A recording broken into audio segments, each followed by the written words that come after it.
Le socialisme à la française, c'est quand même quelque chose de très intéressant à étudier. C'est-à-dire que, à la base, on part du postulat où tout le monde est plus ou moins d'accord pour se faire voler son pognon par l'État français, et que l'État français redistribue ce pognon à des gens qui sont en galère, en gros. Il y a une sorte d'entraide nationale. Et je dis plus ou moins d'accord parce que, par exemple, moi, j'ai dit non. J'ai dit non, ça ne m'intéresse pas. Je n'ai pas envie que l'État me vole quasiment 50% de mon pognon pour qu'en plus l'État n'assure pas ma sécurité et que ce pognon serve majoritairement, sous forme de prestations sociales, à des gens qui colonisent mon pays. Voilà, je n'ai pas envie que mon pognon serve à ma propre colonisation. J'ai dit non.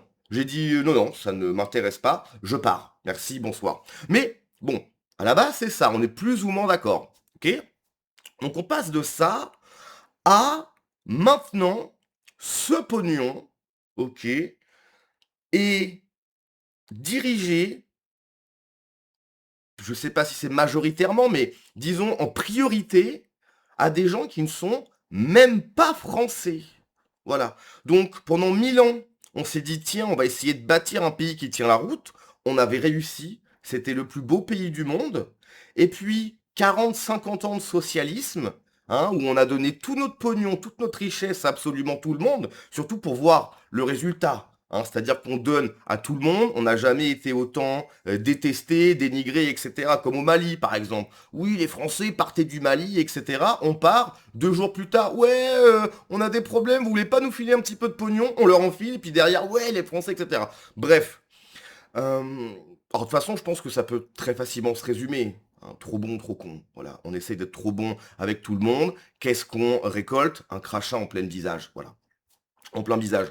Euh, Encore une fois, hein, je rappelle que pour certaines personnes, la bonté, la générosité est une marque de faiblesse.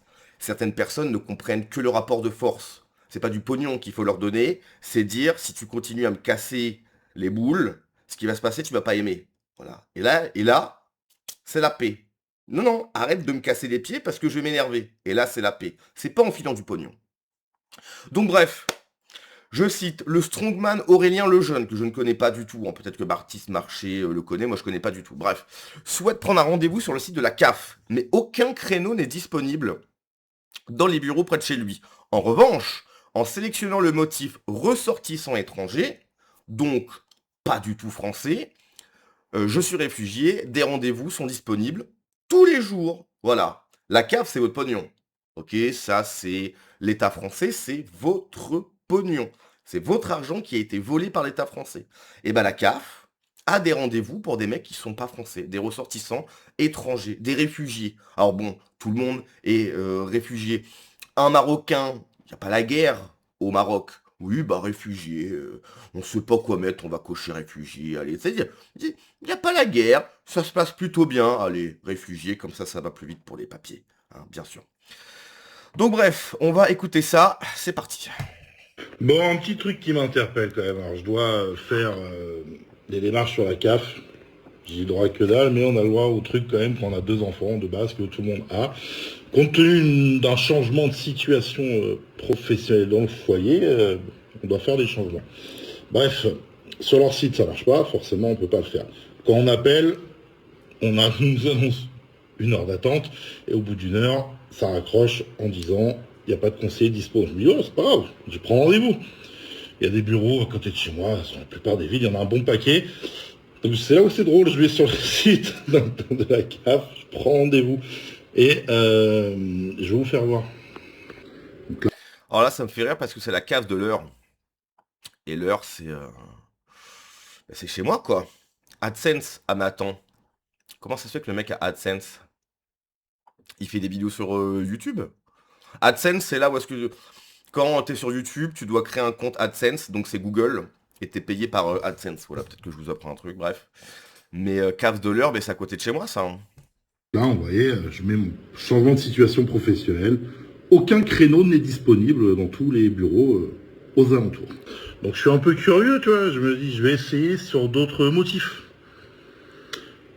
La plupart des motifs, ça marche pas. Il n'y a pas de rendez-vous possible, sauf un motif. Je vais même vous faire la démo en direct. Donc on fait ça, modifier le motif. Regardez, situation professionnelle, on verra qui marche. Je vais essayer un truc, tiens, juste vraiment par hasard. Vous voyez, on fait ça. Réfugié. Hop. Continuer. Et là, bizarrement, Bernay, Bernay, Bernay, Évreux. Oh, Évreux, Évreux, pire ville de France. Alors, pire ville de France. C'est vrai que c'est compliqué parce que t'as Marseille, Paris, Lyon, etc. qui deviennent vraiment des villes catastrophes, mais Évreux, euh, j'imagine que la plupart des gens ne connaissent pas Évreux, c'est dans le 27. C'est moche et voilà, il y a des... Voilà, c'est pas plaisant de s'y balader, hein, je vais pas développer plus, tu as compris. Pour moi, hein, pire ville de France, Évreux. il y a des rendez-vous tous les jours. Ouais, alors je sais pas comment interpréter ça, hein, pour un... Ah ben c'est simple, c'est simple. L'État français préfère donner du temps, de l'argent à des gens qui ne sont pas français. Voilà. Ils ont choisi, encore une fois, c'est ce que je vous dis à chaque fois. Je me répète, mais c'est la vérité. L'État français, donc Macron à sa tête, dilapide le pognon. Je crois qu'il n'y a pas si longtemps que ça, Macron, il a envoyé combien? 14, 15, 18 milliards en Afrique, je sais plus quel pays.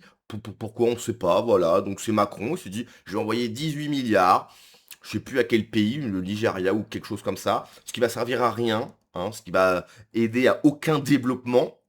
C'est 18 milliards, on ne sait pas où est-ce qu'ils vont aller. L'argent des Français, ils s'en foutent, etc. Donc c'est ça, en fait. C'est ça. On vous vole votre pognon comme pas possible. Le pays le plus taxé du monde, c'est la France. Les hôpitaux se cassent la figure. La police n'a pas les moyens.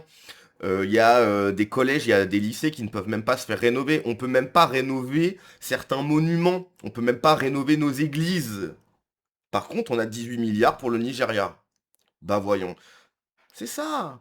C'est ça. Les gouvernants en France sont des traîtres qui dilapident le pognon des Français, qui ne soignent pas la France et qui envoient tout ce pognon dans le reste du monde simplement pour bien se faire voir. Lui, Macron se fait bien voir. Et puis, le résultat, c'est quoi? On se fait insulter, menacer, etc. Parce qu'encore une fois, trop bon, trop con. Service français payé avec mes impôts, hein, qu'ils me ponctionnent joyeusement.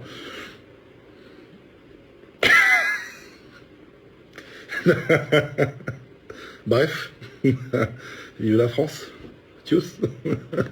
Bon, Il en rigole, hein, mais c'est pas drôle du tout, hein. C'est absolument pas drôle, hein. C'est une catastrophe. Le peuple français est d'une passivité.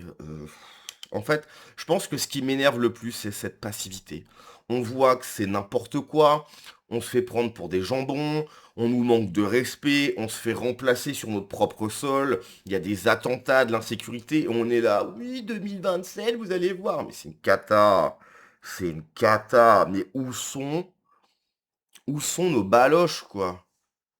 Où sont nos baloches, quoi? Mais c'est impossible. Mais on est des victimes, en fait. Et c'est pour ça qu'ils y vont à fond.